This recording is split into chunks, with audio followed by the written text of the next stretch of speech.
So when we're working the front of our chest, we want to make sure that we're opening it through everything that we do. So make sure you're not grinding your shoulders down into any rounding. We always want to think about smiling through our shoulder blades and thinking about bringing those shoulder blades up and out and away from our ears. We never want anything rounding or crunching up towards our ears. So we're going to start with the balls apart.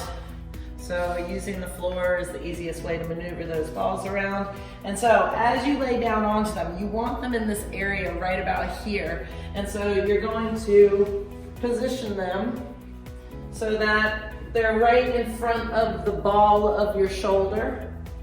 And then you can either use your, let's say if we're gonna work our right arm first, then you can use your left hand to hold on your head. Or as we might start trying to use a little bit of pressure with that other hand, we want to make sure that we have something to put our head on that's comfortable, whether it be a wedge or something like a rolled up towel. Just make sure that you feel like your head is in a nice neutral neck position.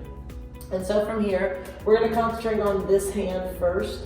And so as the pressure on the ball is hitting into the front of my chest, I want to bring out my opposite knee to kind of stick it out to the side a little bit and pull my toe up towards my knee a little bit. And so as I do that and I put my foot onto the floor, I can push a little bit of leverage onto the ball with that knee and with that foot kind of reaching away from my hip. And again, I want to push that groin long as I push that knee away from my hip and push into the floor with it. Using my toes, I can use both toes to kind of grind the weight onto that roller, and I can use a little bit of a rolling action to figure out where do I need to release and where do I need to maybe release more.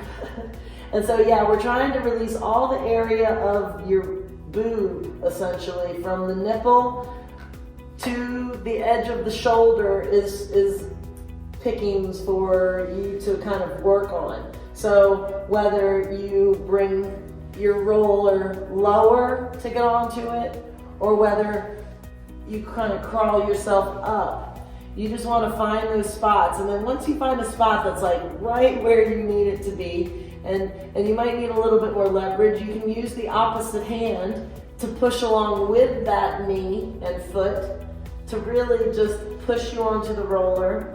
Relax your head, keep your chin gently tucked, make sure that you're not looking up. And now from here, what we can do is just work on trying to slide that hand up a little bit and then down a little bit.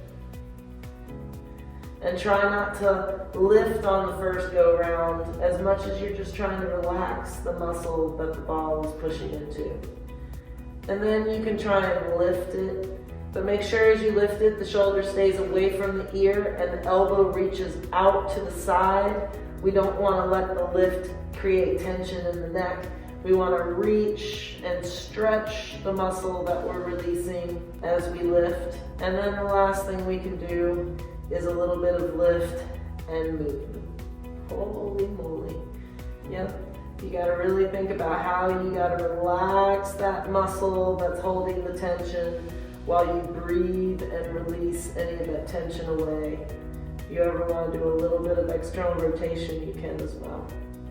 And so you just repeat the same thing on the other side, simply by switching the leg, switching the arm, turning the head slightly so you feel like you're in a neutral position, and then we would just push and get ourselves onto that other roller. And you can notice that this roller may lift off the ground, it may move around a little bit, but the good news is that as soon as you come back down, it's essentially right where you need to be to switch again. So don't worry so much about the one that's not being pressed into.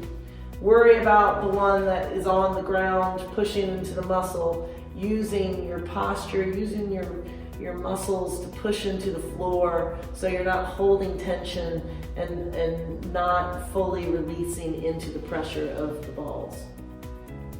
After you're finished, come back to the front and explore all different areas. That was just one. I could bring these a little closer, or I could maybe just do one and really spend a couple minutes just trying to figure out how I can get into all the areas that I need to, using, again, whatever head support that may support me best.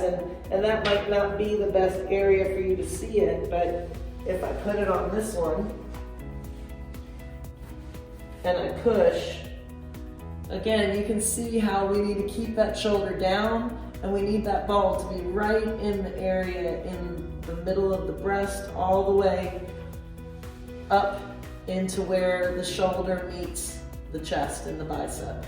So there's really any area in this space is open and fair game for you to release. Just make sure that you use the floor to really engage through and you're not just slack on your balls.